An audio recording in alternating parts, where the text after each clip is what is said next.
әмеңгерлік. Гүлсім, қызым, келші, саған бір әңгіме бар еді, деп анам ас бөлмеге шақырды.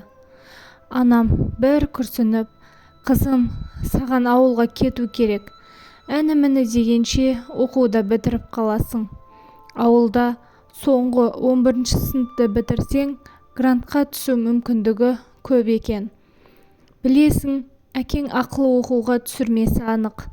Қанша жерден ақша болып тұрса да, ол маңдай термен жеткен дүниені бағалайды. Ақылың бар ғой, қызым, айтқанымды жаса. Кеше мұғалімің де осыны айтқан. Сабағыңда нашарлап кетіпті, деп жатыр.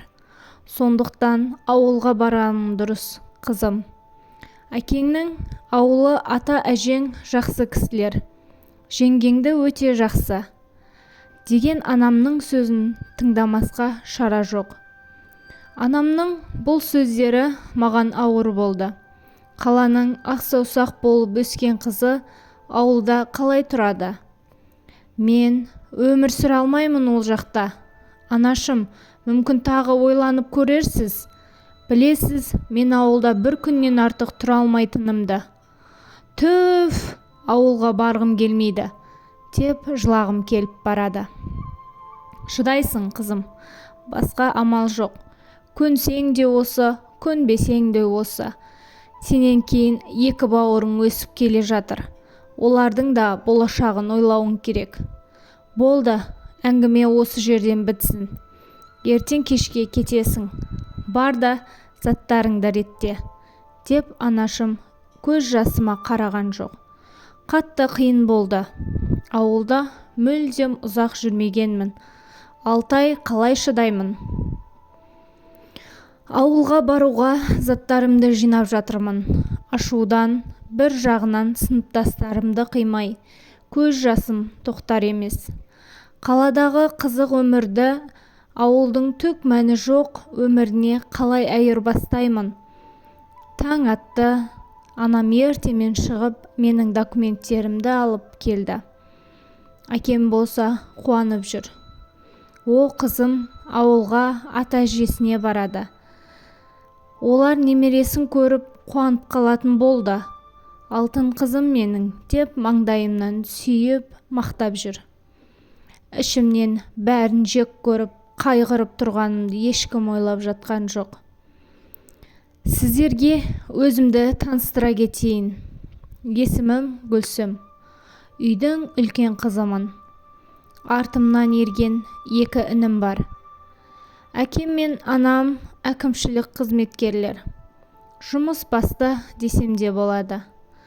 Қалада тұрамыз. Кішкентайымнан қалада өстім. Сонымен ауылға да келдім. Ата-әжем құлыншағым деп қуанып, әжем болса маңдайымнан қайта-қайта сүйіп жатты.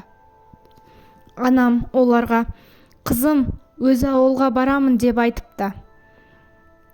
Сол сөздер үшін ата-әжем мәз. Олардың қуанғанын көріп, өзімді бір мақта іс бітіргендей сәл қуанғандай болдым.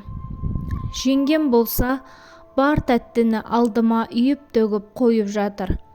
Негізі біздің әулетте менен басқа қыз баласы жоқ. Жеңгемнің де балалары ұл бала. Әйтеуір жеңгем мені өз қызынан кем көрмейді. Атам ауыл ақсақалы. Көп жерге сөзі өтетін мықты кісі еді. Сол кісінің арқасында мектепке бір күнде қабылдады. Ауыл кішкентай, өсек деген лезде гу ете қалатыны сөзсіз. Қаланың қызы келіп қалыпты, ауылға оқиды, деген сөз ауылда ең көп таралған өсектің бірі болды. Үйді торуылдайтын жігіттердің қарасы көбейе бастаған. Ағамның 2 ұлы менен біреуі 1 жасқа үлкен, екіншісі ұлы менен кіші.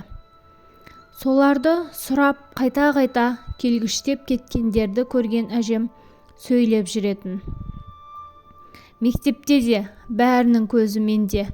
Өзімді жұлдыз сезіндім. Онымен қоса киген киімім де ерекше еді. Анам әр келген сайын киімдер алып келетін. Соларды киіп жарқырап жүрдім. Бір күні ішім пысып дүкенге бардым. Жеңгеме не әкелейін деп сұрап едім. Нан ала сал деді.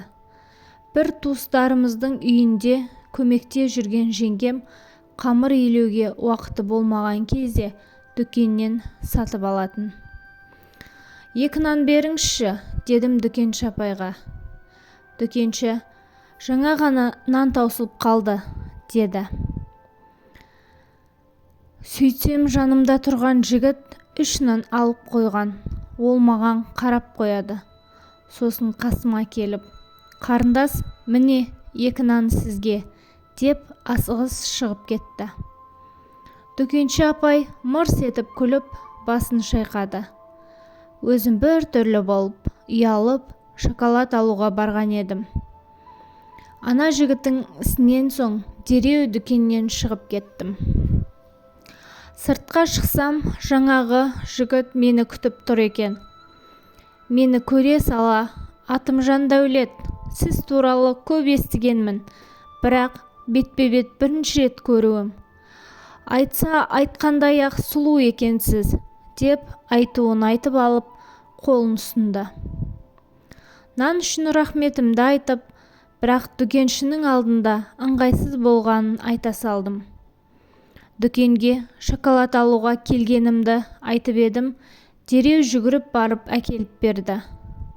Солай ол жігітпен таныстық жалғасты. Әне-міне дегенше Жандәулетпен достасып кеттік. Ара-тұра дүкенді сылтау етіп, жолығып, шер тарқатып жүрдік. Ауылдағы ең жақын адамым болды. Бірақ оның отбасын аса танымадым. Тіпті кім екендерін де білмеймін. Аса қызық болмады. Бірақ екеуміз бір-біріміздің отбасымыз туралы әңгіме айтпаппыз. Ол менен 1 жасқа үлкен. Оқуға өзі бармаған екен. Әзірге оқуға барғым келмейді дейді. Мен де оның кеткенін қаламадым. Ауылға арасында анам, әкем келетін. Негізі олар көп аса келмейтін еді. Мен осында болғалы демалысты сылтау етіп келіп жүр. Мені жалғыз қалмасын деп келіп жүр екенін іштей біліп жүрдім. Кейде мен қалаға барып тұратын едім. Келмеймін деп боздаған ауылға да үйреніп кеткендеймін. Жеңгем үй шаруасына өте пысық еді. Маған көп нәрсені үйретті. Ағам мен ата-әжемнің бағы 5 ел екен. Осындай алтын келіні бар. 6 ай зырғып өте шықты. Анам айтқандай, ауыл квотасымен оқуға түстім. Жақсы академияға ай сайынғы стипендиясы бар. Оқуға түскеніме туыс-туған, дос-жарандар көрімдіктерін беріп жатыр. Бір байып қалдым десем де болады. Дәрігер мамандығы бойынша оқуға баруға дайындалып жүрдім. Әкем су жаңа телефон сыйлап, төбем көкке жеткендей қуанып қалдым. Жалғасы келесі бөлімде. Міндетті түрде өткізіп алмай көріп шығыңыз.